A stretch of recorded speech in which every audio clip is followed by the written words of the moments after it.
Rajiv Kanakala sir. Thank you. Please. ఇక్కడికి విచ్చేసిన గెస్టులందరికీ, media మిత్రులకి, పాత్రికేయులకి, అలాగే న్యూ సెట్ ఆఫ్ డైరెక్టర్స్ అందరికీ నమస్కారం. సార్ ఇక్కడ మీ అందరికీ నమస్కారం. రావడానికి అండ్ ఎంకరేజ్ చేస్తున్న మీ అందరికీ థ్యాంక్స్ అండి. దిల్ రాజు గారికి ప్రత్యేకంగా ధన్యవాదాలు.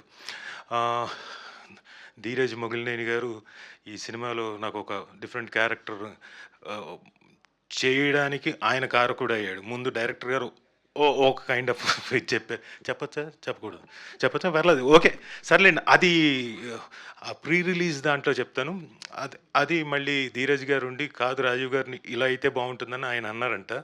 సో నన్ను ఇంకొక డిఫరెంట్ కోణంలో ఒక మంచి స్లాంగ్ తోటి, ఈస్ట్ గోదావరి స్లాంగ్ తోటి, ఈ మధ్య నేను చేస్తున్న డిఫరెంట్ క్యారెక్టర్స్ డిఫరెంట్ స్లాంగ్స్ తోటి చేస్తున్నాను. సో దానికి కారణమైన ధీరజ్ గారికి, ప్రొడ్యూసర్ గారికి, అలాగే మా గిరిబాబు గారు, సార్ నమస్కారం, welcome to the industry.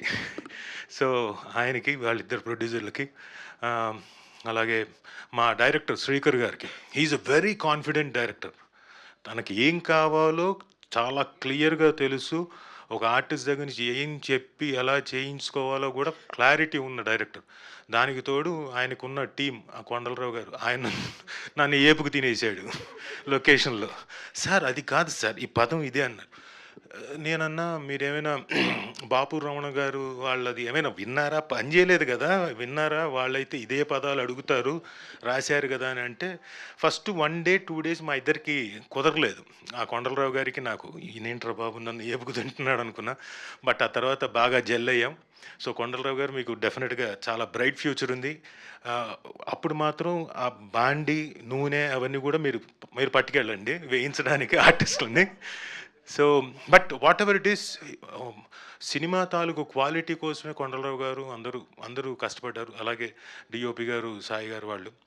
And ఇందులో ఉన్న టాలెంటెడ్ హర్షవర్ధన్ గారు అండ్ వాసుకి గారు అండ్ హర్షిని గారు, ఆవిడ డెఫినెట్లీ సర్ప్రైజ్. ఆవిడ అంతకుముందంతా బోల్డ్ని యాంకరింగ్, బుల్లెట్లాగా క్వశ్చన్స్ వేసి అన్నీ చూసాము. బట్ ఇందులో చాలా బాగా చేశారు performance. And I was astonished. ఈ పదం వాడుతున్నాను, గుర్తుంచుకోండి, astonished. So you'll have a bright career and in cinema ఇండస్ట్రీలో. Welcome to the cinema industry. And ఇక మా హీరో అయిన రోహన్ గారి గురించి చెప్పాలి. నేను కూడా నా చిన్నప్పటి నుంచి ఇన్ని ప్రోగ్రాంలు అయినా, ఇన్ని ఫంక్షన్లు అయినా ఇంత బాగా మాట్లాడలేదు. రానాయనా ఎన్ని రోజులు ప్రాక్టీస్ చేసావు సార్? ప్రాక్టీస్ ఏం లేదు సార్, మనసులో ఉన్నది బయటకు వచ్చేసింది. అంతే సార్. Very good. ఈయన కొన్ని చెప్పాడు కదా, నువ్వు ముందు నువ్వు వెళ్ళిపోగల.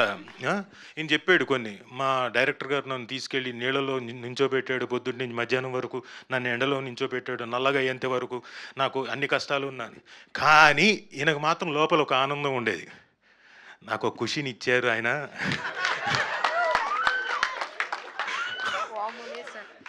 లేదు సార్ ఫస్ట్ నువ్వు అమాయకంగా నటించకే, నేను లొకేషన్లో చూసిన రోజునే అనుకున్నా. సార్ మీరు ఉన్నప్పుడు జరగలేదు సార్. అంటే నేను లేనప్పుడు జరిగిందని ఒప్పుకుంటున్నాడు. కాదు సార్, అలాగా సార్, నేను చాలా మంచివాను సార్. మీ అమ్మగారు వచ్చారు ఇక్కడికి? లేదు, ఉన్నారు సార్, అక్కడే ఉన్నారు. ఉన్నారా? అమ్మా, మీ అబ్బాయి అమ్మా చూసారమ్మా, సింజిత్ గారిని, సాయి మార్తాండ్ గారిని, ఇంకొకరిని, అందరినీ అలా బొట్లో వేసాడు. చాలా టాలెంటెడ్, యాక్టింగే కాదు.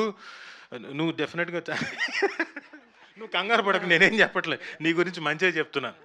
సో అంటే ద మోస్ట్ టాలెంటెడ్ యాక్టర్ ఈ జనరేషన్లో. అండ్ ఈ చిన్న వయసులో ఇంత చక్కగా యాక్టింగే కాదు, మాటలు కూడా స్టేజ్ మీదకి వచ్చి కాన్ఫిడెంట్గా మాట్లాడుతున్నాడు. కాబట్టి you will have a bright future and bright career. Way to go, long career. Okay. అలాగే అరుణ్ దామ్మ, ఇతను కూడా చాలా బాగా మాట్లాడాడు. చాలా అమాయకంగా వచ్చి సినిమాకు సంబంధించిన చిన్న డీటెయిల్స్ అన్నీ తన మాటల్లో చక్కగా చెప్తూ వచ్చాడు. నీకేంటి ఇష్టం అంటే మామిడి పండ్లు ఇష్టం అన్నాడు. మామిడి తోట ఉంది కాబట్టి అందులో. సో అలా ఇతను కూడా చాలా బాగా చేశాడు. Very good. మీ ఇద్దరు చాలా బాగా చేశారు సినిమాకి. అండ్ మీకు చాలా మంచి పేరు వస్తుంది సమ్మర్ హాలిడేస్ ద్వారా. ఈ సమ్మర్ హాలిడేస్కి అది అఫ్కోర్స్ అయిపోతుంది, కానీ డెఫినెట్గా మీకు చాలా మంచి పేరు వస్తుంది. Congrats Khushi, all the best, congrats. Will meet again, will work again. Okay. ఇందులో ఖుషికి నాకు సీన్ ఉంది, అది ఏంటి అన్నది తర్వాత సినిమా చూసినప్పుడు తెలుస్తుంది మీ అందరికీ ఆ సస్పెన్స్ ఏంటి అని. So thank you one and all. And నేను ఈ సినిమాకి మళ్ళీ ఇంకొక ప్రత్యేకంగా ఒక వ్యక్తికి థ్యాంక్స్ చెప్పుకోవాలి. సింజిత్ గారు ఏంటంటే ఇక్కడ ఉన్న వాళ్ళందరినీ ఎవరినైనా మర్చిపోతే క్షమించండి అన్నాడు.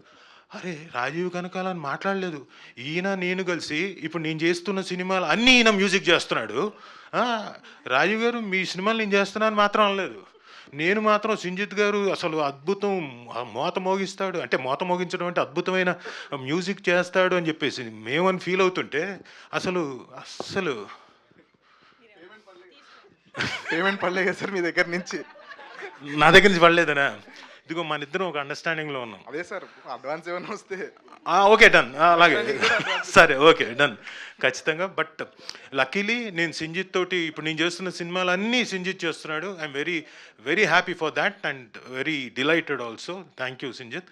And of course you're a very talented musician and will meet again. Payment ఇచ్చిన తర్వాత మాట్లాడదాం. సో అండ్ ఇందులో మిగతా నేను ఎవరైనా టెక్నీషియన్ మర్చిపోతే క్షమించండి. ఒకే మాత్రం ఒక వ్యక్తికి నేను థ్యాంక్స్ చెప్పుకోవాలి. చౌదరి గారు, జీకే గోపి గారు ఎక్కడున్నారు ఆయన? ఊరికే చెయ్యన్న ఎత్తండి సార్. ఎక్కడున్నారు ఆయన? Sir thank you. సచ్చే అంటే అనుకున్న టైంలో ఫినిష్ చేయగలిగిన సత్తా ఉన్న అద్భుతమైన డైరెక్టర్ గారు అండ్ త్వరలోనే డైరెక్టర్ కూడా అవుతాడు ఆయన. Wonderful person. So thank you Gopi గారు.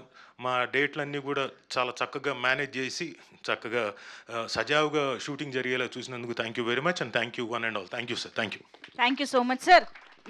మంజుషా గారికి కూడా థ్యాంక్ యూ. అమ్మో లేకపోతే చాలా ప్రాబ్లం అవుతుంది. మీ సమ్మర్ హాలిడేస్ మీరు చేసిన అల్లరి.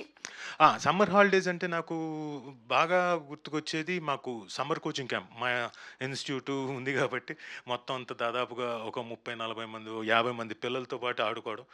ఆ పిల్లల్ని ఏడిపించేవాడిని. కొంతమంది చిన్నపిల్లలు, నేను గ్యాంగ్స్టరు, నా పక్క నేను ఒక 4-5 వేసుకునేవాడిని. నేను చెప్పింది వినాలని వాళ్ళని ఏడిపించేవాడిని. సో చాలా ఏళ్ళు అలా గడిచింది. సో అది మా చక్కటి జ్ఞాపకాలు. Summer holidays. సమ్మర్ హాలిడేస్ మా పక్కన మేము ఉండే ప్రాంగణానికి పక్కలో ఒక పెద్ద చింత చెట్టు, దాని మీదకి ఎక్కేవాళ్ళం కోతుల్లాగా. దాని మీదకి ఎక్కి ఆట ఆడుకునేవాళ్ళం. ఒకటా రెండా చెప్పాలే గానీ బోల్డ్ అల్లర్లు. మహానుభావుడిని